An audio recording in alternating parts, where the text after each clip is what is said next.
제가 설교 준비하면서 이번처럼 감격스러웠던 그런 때가 없었던 것 같아요.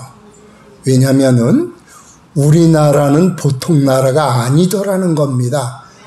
지난주 설교도 그렇거니와 이어서 말씀을 드리는데, 우리나라는 하나님께서 복된 뜻을 두시고 시작한 나라예요.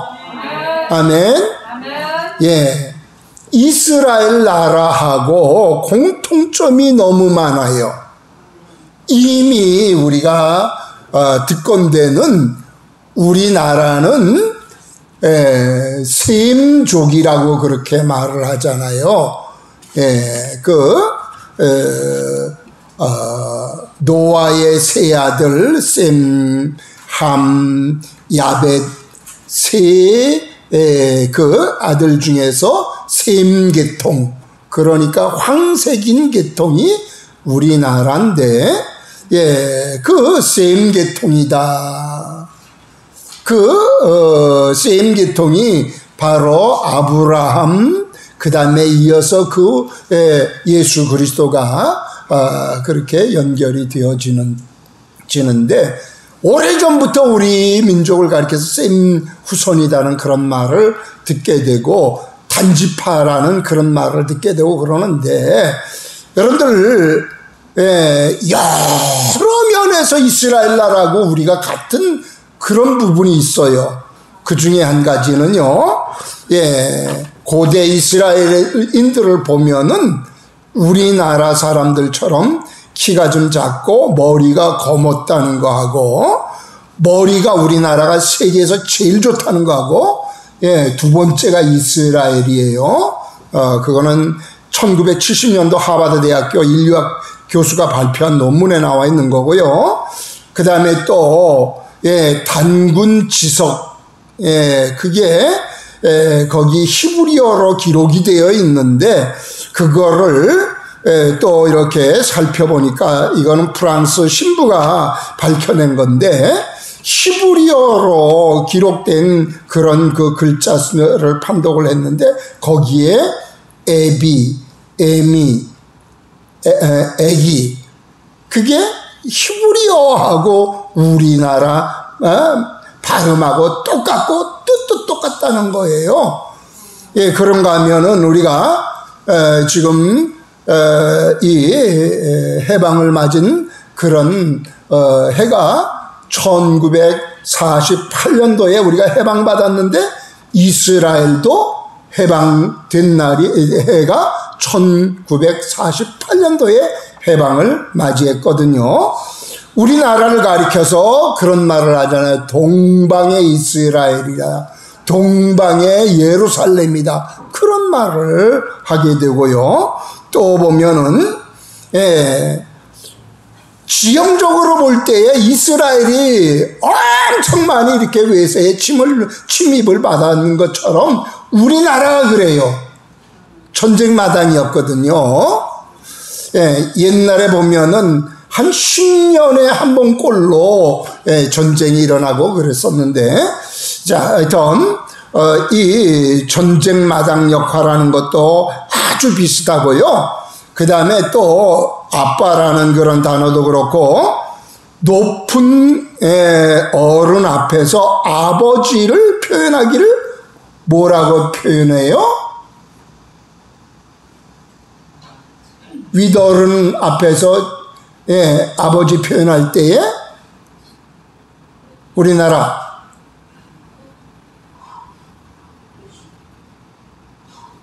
아비라고 표현하잖아요.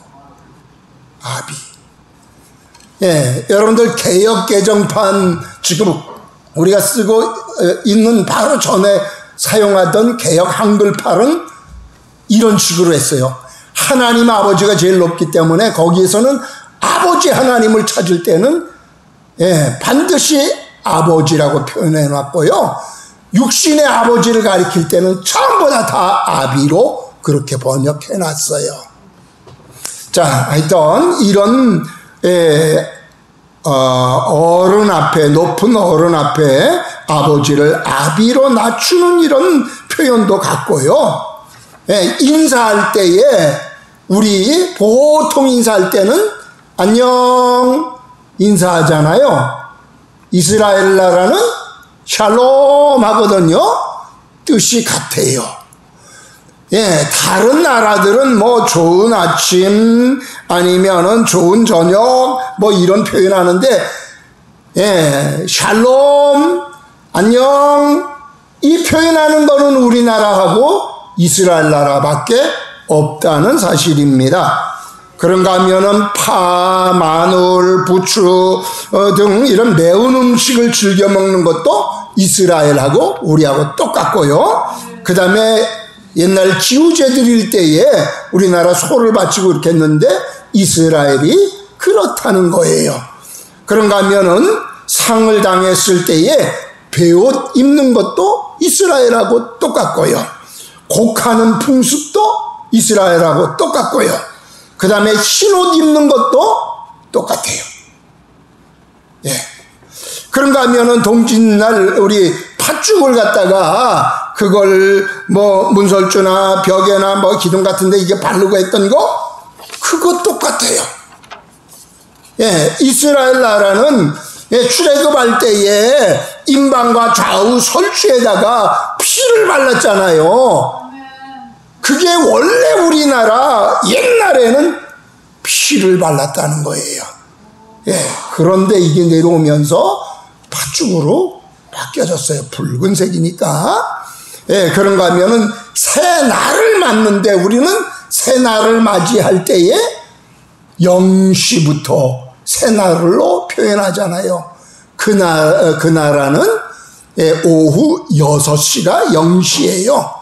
우리나라하고 시간차를 따지면 딱 6시라는 거예요. 예. 자, 하여튼 그런 시간 차이도 그렇고요. 그 다음에 이제 수염 기르는 것도 똑같고, 예, 지금은 뭐 수염 깎고 그럽니다만은, 예, 족보를 존중히 여기는 것도 똑같고, 큰 절하는 것도 똑같고, 분단의 역사가 있는 것도 똑같고, 이스라엘은 예, 남쪽 유다고 북쪽 이스라엘이고 우리는 남한 북한 이렇게 나뉘어 있는 것도 똑같고요. 그 다음에 국화도 똑같아요. 국화도. 우리나라는 국화가 무궁화잖아요. 이스라엘 나라는요, 샤론의 꽃 예수. 예, 그 샤론화가 무궁화 꽃이라는 거예요. 우리하고 똑같아요. 그런가 하면 우리나라가 시작이 될 때에 예, 이승만 박사가 이 나라를 건국하게 되는데 그 부인이 누구예요? 프란체스카 여사잖아요. 프란체스카 여사가 유대인이잖아요. 예, 이스라엘 나라는 그 나라는 남자 따지지 않냐고 여자가 유태인이면은 유대인이에요. 예, 그런 면에서 따지고 보면 우리나라도 똑같은 거예요. 이런 여러 가지 면에 있어서 동일한 것이 너무 많아요. 예, 광복절 우리가 해방받았는데 이스라엘 나라도 애굽한테 종노릇하고 억압받고 그러다가 하나님께서 강권적으로 재앙을 막 쏟아 부어가지고 그래서 그냥 손들고 해방시켜줬잖아요. 마찬가지로 우리도 일본한테 억압받고 그럴 때에 원폭 투하하는 이 재앙 내리지 않았으면은 안 나졌어요. 이런 여러 가지 것을 따져볼 때에 너무너무 같은 것이 많아요. 이 시간에 뭐 더 이상 할 수는 없지만 조선이라는 그 단어 자체도 풀이한 것 보면은 너무너무 놀라워요. 자, 하여튼 원래가 우상의 소굴이었던 우리나라, 갖가지 귀신들 다 섬기던 우리나라 여기서 끄집어내 주셨잖아요. 원래 이스라엘도 마찬가지예요. 우상의 속을 우상의 집안 내에서 살던 아브라함, 믿음의 조상 아브라함을 거기서 끌어내셨잖아요. 그리고 시작한 나라잖아요. 자, 여러 면에서 이렇게 동일한 부분이 많이 있는데, 이 나라가 세계에서 얼마나 알아주는 나라인가. 오늘 아침에 뉴스 보니까 그런 거 나오대요. 우리나라가 그냥 세계에 그 비자 없이 가는 나라에 들어갈 수 있는 나라가 몇 개 나라 정도 돼요? 191개 나라인가 그렇대요. 세계에서 한 몇 나라 안 돼요. 예? 우리나라 그냥 그 정도로 알아주는 나라인데, 그 여권을 가지고 어디야 인천공항에서 사진 찍은 거 그거 한 장이 이것 때문에 세계가 그냥 놀라가지고 막 보도를 하고 그렇게 했는데, 왜냐면은 주머니에서 밖으로 다 그냥 떨어질 것처럼 다 보이는 여권을 갖다가 막 이렇게 다 가지고 다니는 것 때문에 놀라가지고 그렇게 기사화됐다는 거예요. 왜냐하면 우리나라 이 여권 하나가 비싸게는 1,000,000원이래요. 예, 그 비싼 여권 얼마든지 훔쳐가서다가 써먹을 수 있는데, 세계적으로 우리나라 위상이 굉장히 높아졌다는 그 말이거든요. 세계의 대예언가들이 말하기를 마지막 때에 우리나라가 세계를 복음화시키는 이 일을 할 것이다. 성령이 크게 역사를 해서 우리나라를 통해서 일할 거라는 그런 예언들을 세계적인 아주 대표적인 예언가들이 다 예언을 오래전부터 하고 있어요. 우리나라가 이런 특별한 나라예요. 아멘. 지난번에 말씀드렸던 거 다시 반복해서 말씀드리면요, 이 나라에 시작할 때 보면은 그 김수로 왕이 기마민족이라고 그렇게 삼국사인가 거기에 기록되어 있고, 요새는 자료들이 엄청나게 많이 나오더라고요. 그 기만민족 저쪽에서 북쪽 그쪽에서 이렇게 내려왔는데 그들이 다 유태인들이었다는 겁니다. 그런가 하면은 이제 그 예수님이 직접 파송한 도마가 와서 그 김수로 왕한테 세례를 베풀어 줬잖아요. 어떻게 도마가 김수로 왕한테 이렇게 세례까지 베풀 수 있었던가, 그거 생각하면은 이 사람이 보통 그냥 우리나라의 사람이었더라고 하면 그렇게까지 안 됐을 텐데, 틀림없이 그들이 말하는 그런 메시아가, 그 사상이 기본적으로 유대인들은 가지고 있기 때문에 그래서 받아들이고 세례까지 받지 않았겠는가, 그 생각이 들어요.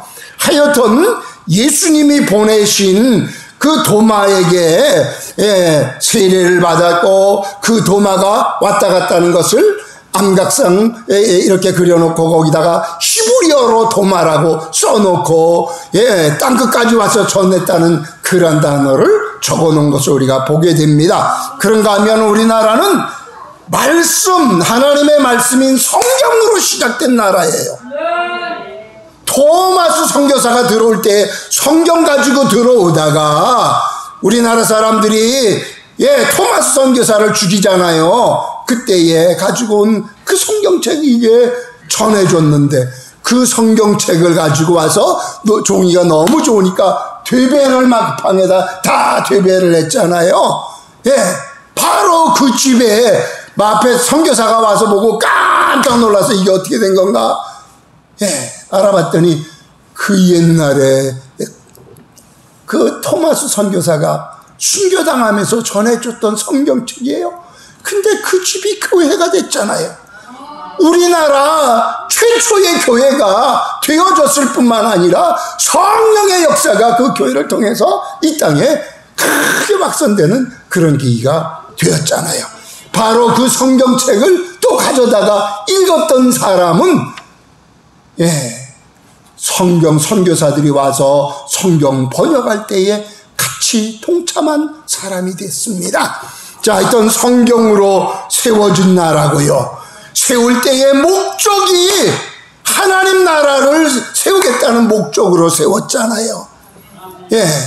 이승만 박사가 청년 때에 감옥에 들어갔을 때 거기에서 성경 보다가 기도하다가 그가 영안이 열려졌고, 아니 하나님께서 영안을 열어서 자신을 계시하시고 그리고 나라를 세울 수 있게 해주셨는데, 야, 우리나라가 살 수 있는 길은 기독교가 되어져야 된다. 그래서 독립정신이라는 제목하에 책 그 내용이 뭐냐? 기독교 입국론이에요. 기독교로 들어가야지, 기독교가 돼야지 우리나라가 복된 나라가 된다는 것을 생각하고 그렇게 시작이 됐잖아요.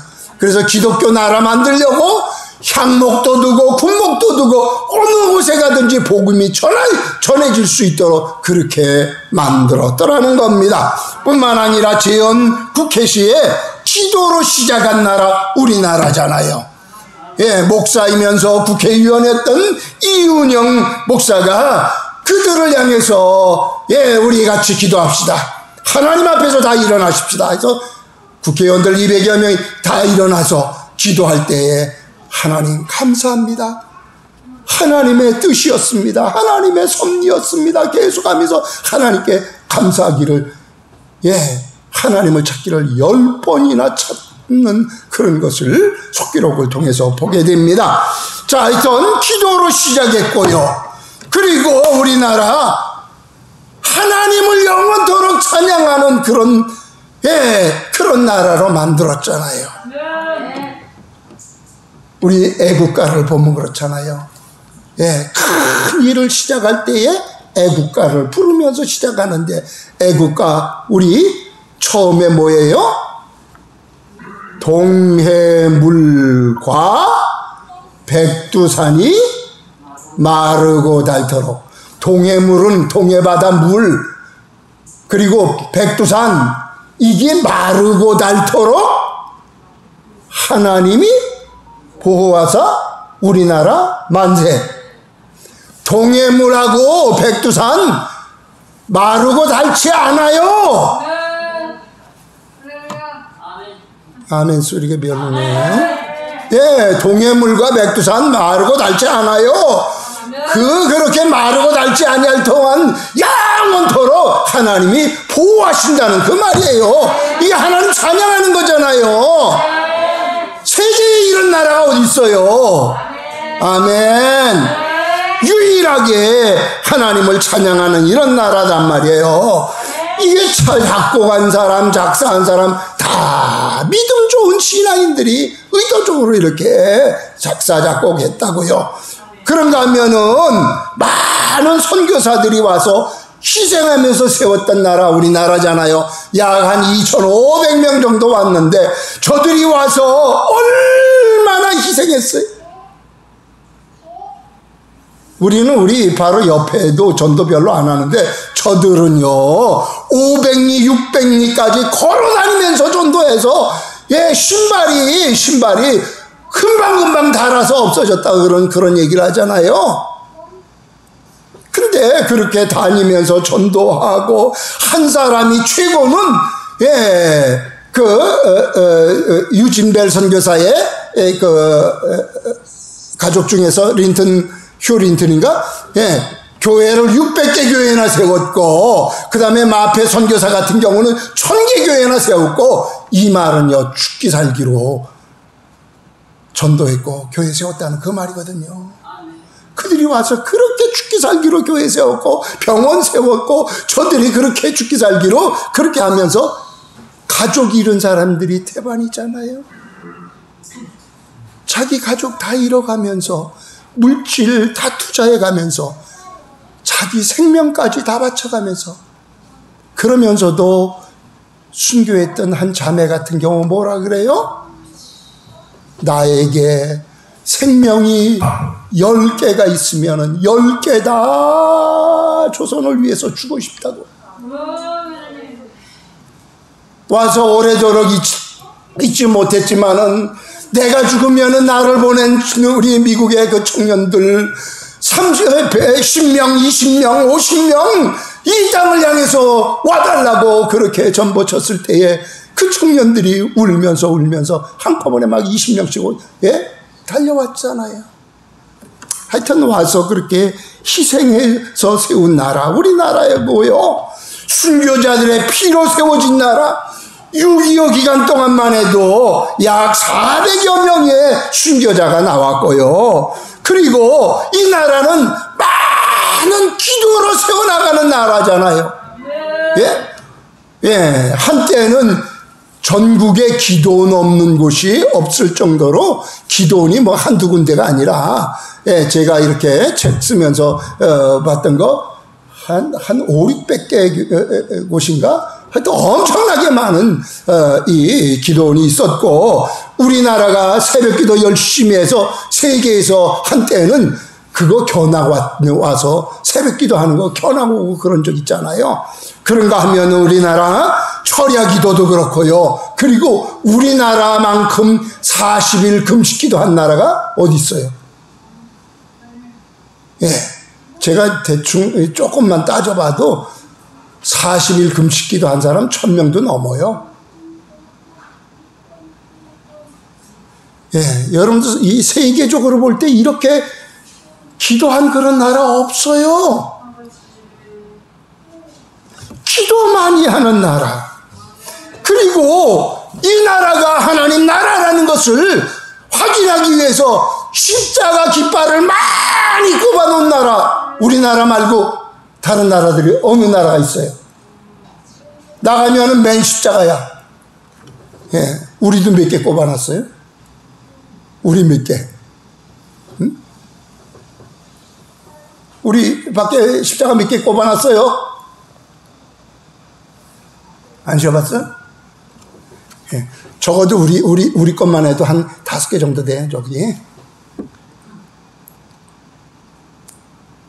근데요, 저거 초창기 때랑 보면은요, 악한 세력들은 저거 없애게 해달라고 얼마나 난리 부렸는지 몰라요. 나한테도 전화를 몇 번씩 하고, 여기 분녀회를 통해서 압력을 넣고, 시청에다 또 그냥 막 해가지고 압력 넣고, 내가 다른 건 다 들어줘도 십자가만은 절대로 안 된다. 그렇게 한 적이 있어요. 자, 하여튼 십자가를 많이 꼽아놓은 나라 우리나라밖에 없어요. 아멘? 지금은 우리나라만큼 세계에 선교사를 많이 보낸 나라도 없어요. 인구 비례 따지면 우리나라가 최고예요. 자, 그런데 아니 왜 6.25 같은 그런 엄청난 전쟁이 일어났어요? 여러분들 우리나라 이렇게 하나님이 특별한 뜻을 두시고 특별하게 이렇게 나라를 세워가도록 다양한 면에 있어서 세계 어느 나라도 그렇게 할 수 없을 정도로 그렇게 이 나라를 세워갔는데, 아니 왜 6.25 같은 엄청난 그런 일이 생겼어요? 어마어마하게 많은 사람들이 희생됐잖아요. 여러분들 이거는 하나님의 매였잖아요.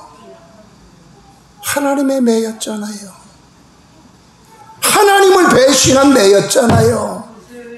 하나님은 이 민족을 통해서 영광을 받으시고 이 민족을 통해서 점차 큰 일들을 세계를 복음화시키는 이런 일들을 하시려고 뜻을 두신 그런 나라인데 하나님을 배신했잖아요. 본이든 아니든 우리나라 저 제일 높은 서울에서 제일 높은 남산에다가 신사 그거를 크게 세워놓고 학교마다 아니면은 그냥 막 사람들이 많이 모이는 그런 곳마다 그냥 신사당을 이렇게 세워놨잖아요. 그리고 다 절하도록 했잖아요. 네, 그래서 다 거기다 대고 절했다고요. 일본 귀신한테 절했단 말이에요. 그런 정도가 아니라 총회 차원에서 일본 귀신한테 저 신사 앞에다 절하는 거는 죄가 아니다. 한 요식의 행위다. 그래가지고 총회에서 죄가 아니라고 통과시켰잖아요. 그리고 그 다음서부터는 말 안 듣는 그런 교회는 공격을 하려고 그 교회 목사들에게 해를 입히는 그런 짓들을 하고 그랬다고요. 그런가 하면은 사람들 매일같이 일본 천황을 향해서 그걸 궁성요배라 그러나요? 그쪽을 향해서 일본 천황도 신으로 여겼거든요. 그를 향해서 절하도록 만들었잖아요. 다 일본을 향해서 그 천황을 향해서 절하도록 만들었고요. 교회 안에는 어떻게 했어요? 교회 안에 이만한 함 같은 거 귀신 섬기는 그런 그 상자 같은 그런 걸 갖다가 교회 안에다가 세워놓게 하고 다 교회를 통해서 섬기도록 그렇게 만들었어. 뿐만 아니라 또 어떤 일이 일어났어요? 내가 지금까지 세례받은 거 이거 가짜였다. 잘못됐다. 이제 일본 신 이름으로 재세례 받아야 된다. 그래가지고 저 송도 앞바다나 서울 쪽에서는 한강이나 여기서 재세례 받으면서 그 일본 귀신을 찬양했잖아요. 일본 그 신이 최고라고 찬양을 하면서 그렇게 세례를 받았다고요. 그런가 하면은 이들 그것이 잘못된 것도 회개를 하지 않는 거예요. 하나님께서 강권적으로 이제 해방시켜 주시고 이렇게 했을 때에 우리가 어쩔 수 없어서 그 일본 귀신들한테 절하고 어쩔 수 없어서 이렇게 살아왔는데, 그랬으면 하나님 앞에 회개하고 돌아오고 그래야 되는데, 그 다음서부터는 이제 교권이 둘로 나눠지잖아요. 일본 귀신 섬겼던 사람들하고 섬기지 않았던 사람들하고 쫙 갈라져가지고 서로 싸움하게 되고 공격하게 되고, 오히려 일본 귀신들 섬겼던 저들이 권세를 더 많이 갖고 있으니까 집중 공격하게 되고요. 자, 이러한 회개는 안 하고, 회개할 기회를 줘도 회개는 하지 아니하고 싸움이나 하고 하나님을 배신한 이걸 미칠 줄 모르니까 하나님께서 어떻게 합니까? 뒤들에 치신 거 아니에요. 6.25를 통해서 매를 내신 겁니다. 여러분들, 우리가 가만히 보면은 이 6.25를 보면은요, 순식간에 서울이 함락되는 거, 그건 있을 수 없는 일이에요. 3일 만에 그냥 서울 함락되어지고, 저 부산 바로 직전까지 완전히 다 밀려 내려가서 그 맨 끝에 조금 땅 남을 정도로 그렇게 순식간에 쫙쫙쫙쫙 다 밀려 내려가게 된 거, 이거 그냥 보통 일이 아니에요. 근데 놀라운 사실은요, 6.25 터졌는데 유엔군 온 거는 참 놀라운 일인데, 유엔에서 언제 가서 싸워주자 그랬는지 알아요? 얼마나 있다가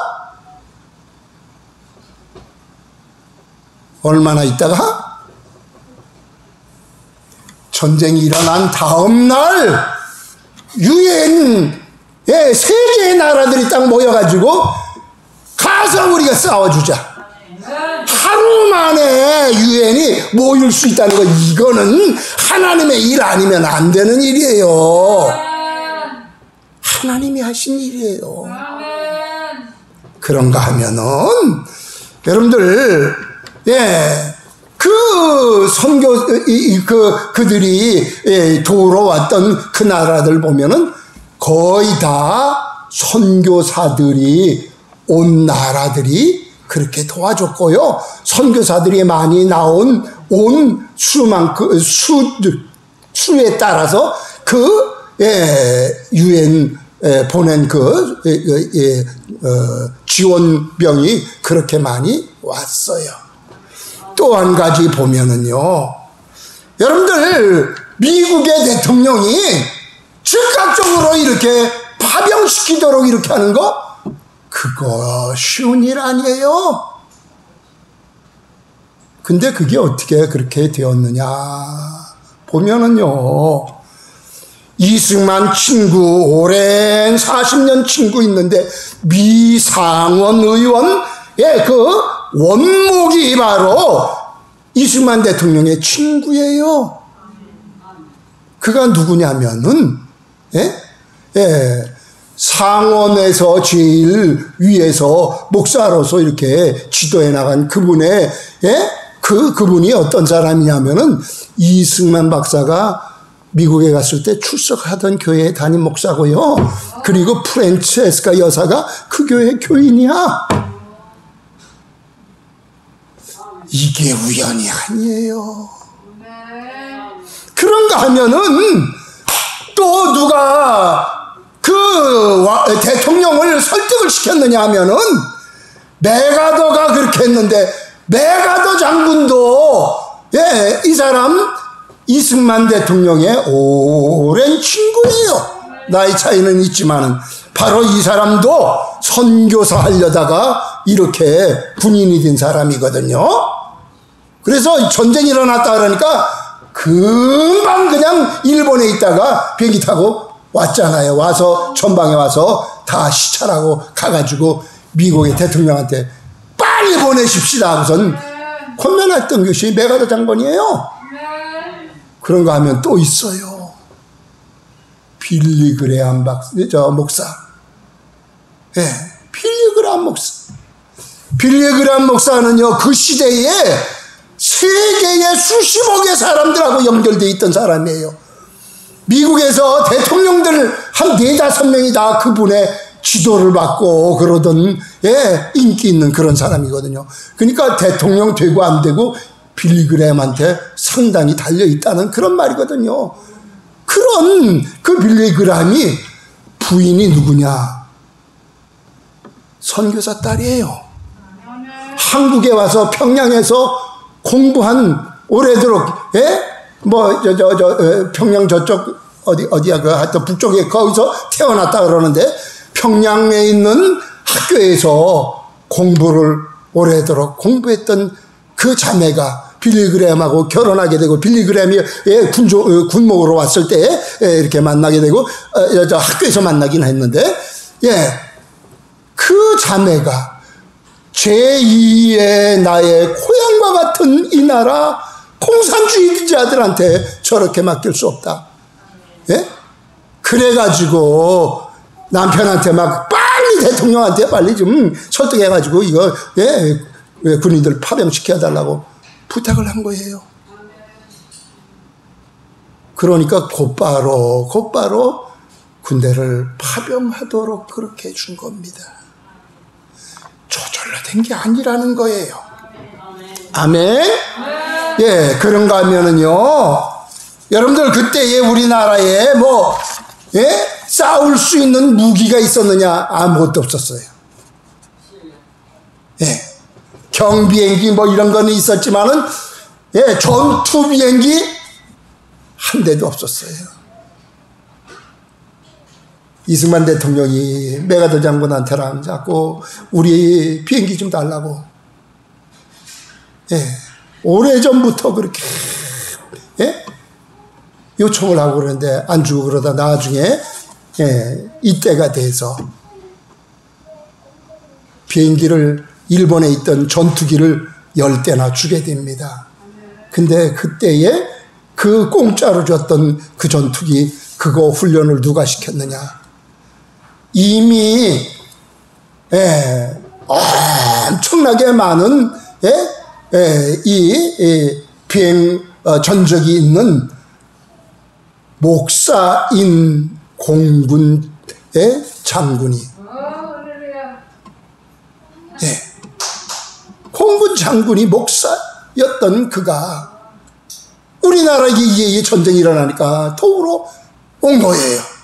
그가 그들을 다 가르친 거예요. 이렇게 폭탄 투하하고 이거 비행기 조정하는 게,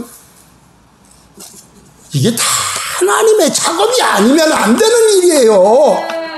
그러면서 이제 쫙 이렇게 공격을 하기 위해서 서울을 가서 공격을 하도록 그렇게 이제 비행기가 떠서 가는데요.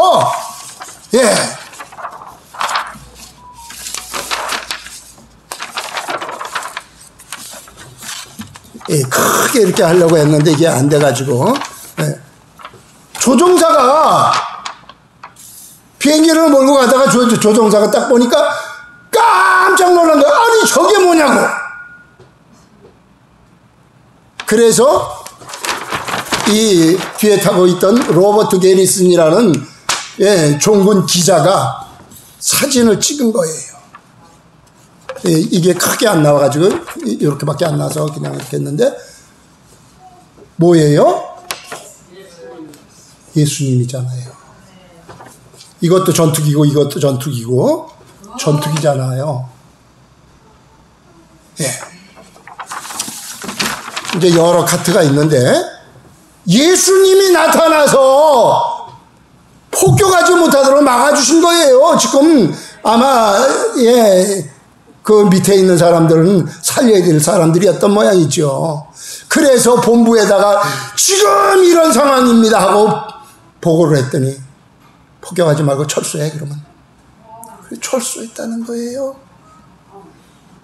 이게 하나님의 작업이 아니고 누구의 작업이겠어요? 아멘. 인천 상륙작전도 마찬가지잖아요. 성공할 확률이 5,000분의 1이었잖아요. 로또 복권 당첨하는 것보다 더 어렵다고 그렇게 말하는데, 기도하는 그가 기도하면서 밀고 들어와서 성공을 했을 뿐만 아니라 그때에 안내해 줬던 사람들이 선교사들, 우광복 장군 대령인가 그분과 같은 경우, 어디로 이렇게 가야 좋을런지 알 수 없는 때에, 그때에 안내해주고 통역해주고 했던 게 선교사들이었어요. 그 배에 같이 우광복 같은 이분도 같이 타고 들어오면서, 그런가 하면은 여러분들 전쟁 일어날 거 이거 미리 우리 하나님께서 다 계획 속에서 준비하셨다고 여겨지는데, 여러분들 선교사들이 올 때에 그냥 단순하게 선교사로, 단순하게 목사로 온 게 아니잖아요. 거의 보면은 의사들, 간호사들이 들어왔단 말이에요. 그랬기 때문에 전쟁 딱 일어났을 때에 그 사이에 많은 한국의 의사들을 길러냈고 간호사들을 길러내고 병원들을 세우고, 그래가지고 전쟁이 일어났을 때에 빨리빨리 수습할 수 있도록 그렇게 해준 거, 그게 하나님의 작업 아니고 뭐예요? 아멘. 한 가지 예만 더 드릴게요. 여러분들 흥남부두 철수작전 이때에 10만 명의 사람들을 살렸던 거, 지금 배에 자리가 13명만 타야 되는 자리, 물론 배는 여러 배가 있었습니다만은 그 제일 많이 실었던 배, 14,000명 실었던 그 배 같은 경우 13명밖에 못 실어요. 다른 거 다 군수품들, 무기들 이런 거 배에 실려져 있고요. 이미 거기 있는 사람들이 있었고요. 근데 어떻게 해요? 현봉학 목사의 아들이, 그 사람이 설득하잖아요. 원래 어떤 사람의 말에 의하면 그 사람이 거기에 가 있을 사람이 아닌데 어떻게 거기가 있었냐고. 사실은 이 사람이 통역자로서, 원래는 이제 세브란스 병원의 의사인데 통역자로서 자원해가지고 미군 부대에 가서 활동하게 돼 있는데, 저 남쪽 지역에서 이렇게 가다가 자기 일 보고선 이렇게 또 자기 부대로 가야 되는데 차가 없으니까 해병대 다른 부대 차 지나서 더 가는 그 해병대 그 차를 갖다가 좀 타자고 그래가지고 태워줘서 가는데 가다 보니까 그냥 지나가는 거예요. 아유, 우리 지났어요. 되돌려 보내주세요. 그러니까 아니요, 권총 뽑아들고 그냥 가자고. 당신이 우리 부대 가서 좀 수고해달라고. 그렇게 해가지고 납치하듯이 갔어요. 가가지고 또 윗사람도 또 동일하게 협박을 하면서 우리 부대에 남아 있어달라고. 그런 식으로 하면서 이 사람이 이렇게 그 부대가 올라갔다가 그 흥남부도 그 철수할 때 그때 거기서 보니까 거기 있는 수많은 10만여 명의 사람들 다 죽게 생겼거든요. 근데 대부분의 사람들이, 거기 있는 사람들은 예수 믿는 사람들이었어요.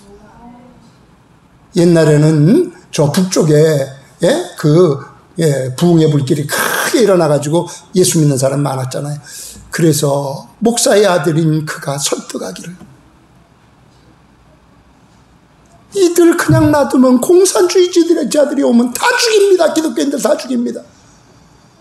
그래서 배 안에 있던 거 다 버리고 거기다가 14,000명을 집어넣어가지고선 그리고 철수한 거예요. 피난한 거예요. 있을 수 없는 일이거든요. 아멘. 여러분들, 앞으로 계속해서 이제 더 하나님이 하시는 일들을 이렇게 말씀을 드리겠습니다만은, 여러분들 잊지 않게 되기를 바랍니다. 하나님의 복된 뜻을 두셨던 것은 우리나라뿐만 아니라 우리나라에 소속되어 있는 나 한 사람 한 사람을 향한 하나님의 복된 뜻이 있는 거예요. 아멘. 우리가 이 하나님의 복된 뜻을 두시고 계시는데 절대로 하나님 배신하지 않게 되기를 바랍니다. 하나님한테 등 돌리지 않기를 바랍니다. 하나님의 뜻을 거역하고 하나님이 원하시는 것을 내가 등 돌리고 내 마음대로 살면은 하나님 반드시 6.25와 같은 그런 매를 대신다는 사실도 잊지 말아야 될 것입니다. 아멘. 그런가 하면은 회개하고 돌아오면은 회복시키시더라는 거예요. 여러분들 아까 인천 상륙작전 하기 바로 직전에 저 부산에 몰려서 초량교회에 모여가지고 거기서 금식하면서 회개운동이 일어났잖아요. 하나님, 거기에 한 200여 명이 모여서 금식하면서 회개운동이 일어났죠. 하나님, 우리 잘못했습니다. 일본 귀신한테 절하고 하나님 배신하고 이렇게 했던 거 이거 용서해 주세요 하고 거기서 회개운동이 일어난 거예요. 며칠 이렇게 하다 보니까 이거 아니라 여기에 둬서 다시 기간을 또 잡아가지고 그렇게 할 때 저의 스승이었던 박윤선 박사가 강사로서 인도하게 되고요. 회개운동이 일어나니까 하나님이 극적인 이런 회복을 허락해 주셨다는 사실입니다. 한 가지만 더 우리 기억할 것은요, 시대적인 사명을 우리가 잊지 않게 되기를 바랍니다. 하나님은 이렇게 우리를 향해서 복된 그런 사명을 허락하시고 뜻을 두시고 이 민족을 마지막 때 쓰시기를 원하시는데 우리가 그거 무시하고 살면 안 돼요. 하나님의 뜻에 합당하게 우리가 살아갈 수 있도록 그렇게 할 때 하나님은 우리를 사용하시고 우리 나라를 사용하시고 영광 받아주실 것입니다. 그것이 곧 우리의 상급이 되어질 겁니다. 아멘. 우리 찬송가